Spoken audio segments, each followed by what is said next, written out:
नमस्कार दोस्तों, आप सभी के कमेंट्स आ रहे थे, काफ़ी सारे स्टूडेंट्स के कमेंट्स आ रहे थे कि हमें हिंदी मीडियम में मैथ्स का सिलेबस चाहिए क्योंकि आपके पास हिंदी मीडियम है। तो हिंदी मीडियम होने का मतलब ये नहीं कि हम पीछे हैं, हिंदी मीडियम होने का ये मतलब नहीं कि हम स्लो लर्नर है। कभी भी कोई भी सब्जेक्ट है उसमें नॉलेज मैटर करता है, मीडियम मैटर नहीं करता। हिंदी में 2+2 4 होते हैं, इंग्लिश में भी 2+2 4 ही होते हैं। ओके, तो इस चीज़ से कभी मत पीछे रहिए कि हमने हिंदी मीडियम में लिया है, पता नहीं हमने कौन सा गुनाह कर लिया है, हम तो पीछे रह गए या हम कमज़ोर स्टूडेंट है। तो ऐसा बिल्कुल नहीं होता।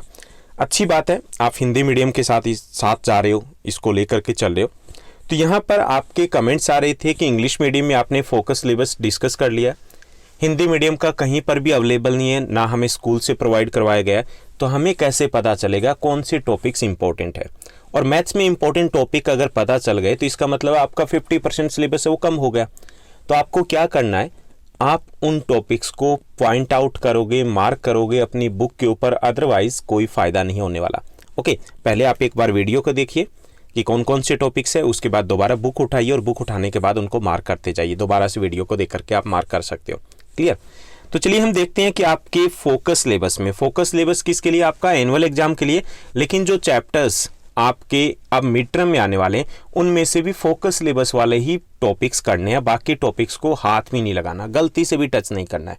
ओके, तो चलिए देखते हैं क्या क्या रहेगा आपके 9th क्लास के फोकस सिलेबस में। जो पहला चैप्टर है संख्या पद्धति में आपका 4 टॉपिक रहेंगे। वास्तविक संख्याओं का दशमलव विस्तार आपको करना है, वास्तविक संख्या पर संक्रियाएं क्या होती है उसको करना है, हर का प्रमेयकरण कैसे निकाला जाता है ये करना है, और घातांक के नियम क्या है ये करना है। यानी कि टोटल 4 टॉपिक आपको करने हैं यहाँ पर। ओके, इनको समझना है, बहुत आसान सा है ये चैप्टर आपका। उसके बाद बहुपद, जो दूसरा चैप्टर है उसमें पदों और घात के आधार पर बहुपद का वर्गीकरण, पदों और घात के आधार पर बहुपद का वर्गीकरण है, यह आपको करना है।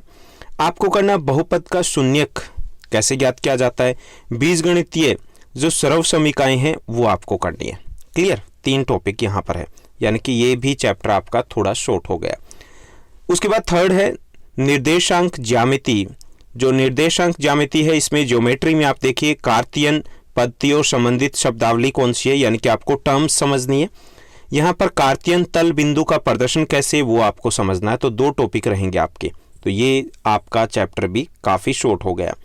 उसके बाद फोर्थ जो चैप्टर है उसमें 2 चर वाले रैखिक समीकरण, जो आपका 4th चैप्टर है इसमें आपको क्या क्या करना है, आपको करना है 2 चर में रैखिक समीकरण का मानक रूप क्या होता है, उसका रैखिक समीकरण है उसका हल कैसे होता है और उसका ग्राफ क्या होता है। यानी कि टॉपिक एक ही है, उसको मानक रूप क्या होता है छोटा सा हो गया, रैखिक समीकरण का हल कैसे निकालोगे वो एक बार कैलकुलेट 5 मिनट लगाओगे तो आप सीख जाओगे, और उम्मीद करता हूँ आपको ये अच्छे से पहले ही आता होगा। और रैखिक समीकरण को ग्राफ पर रिप्रेजेंट कैसे करेंगे ये आपको करना है। ओके, उसके बाद रेखाएं और कोण, मूल नियम और परिभाषाएं क्या है ये कर लीजिए। रेखाएं और कोण के 5 से 7 मिनट का टॉपिक है। उसके बाद दूसरा टॉपिक है प्रमाण में यदि 2 रेखाएं परस्पर मिलती है तो शीर्षभूमिक जो शीर्षाभूमिक कोण है वो समान होते हैं, आपको प्रमाणित करना है। ओके, आपको प्रूव करना है यहाँ पर कि क्या वास्तव में ऐसा होता है। दूसरा है आपको प्रूव करना है एक त्रिकोण के कोणों का योग 180 डिग्री होता है, ये आपका 100% एग्जाम में रहने वाला है, आएगा ही आएगा ये। ओके, उसके बाद 7th है त्रिभुज जो चैप्टर है इसमें आपको त्रिभुज में सर्वांग समता कसौटी पढ़नी है, और ये आपका कंफर्म रहेगा 2nd टॉपिक कि आपको प्रूव करना है कि एक त्रिभुज की समान भुजाओं के सम्मुख कोण समान होते हैं। अभिप्रेरणा, इसका विलोम क्या होता है वो भी आपको थोड़ा सा देखना है, लेकिन ये वाला टॉपिक आपके एग्जाम में 100% रहेगा। यानी कि छोटे छोटे टॉपिक्स रह गए हैं, बाकी निकाल दिया है। उसके बाद 8th जो आपका चैप्टर है उसमें मध्य बिंदु प्रमेय, ये आपको करना है सिर्फ। ओके, 8th चैप्टर में एक ही टॉपिक रह गया, मध्य बिंदु प्रमेय। ओके, 10th जो चैप्टर है वृत्त, यहाँ पर आपको प्रूव करना है कि एक वृत्त की समान चाप केंद्र पर समान कोण अंतरित करती है। ओके, और उसके बाद बिना प्रमाण के अन्य सभी प्रमेयों की व्याख्या करनी है, प्रमाण प्रूव करने की जरूरत नहीं है, और चक्रीय चतुर्भुज है उसको समझना है।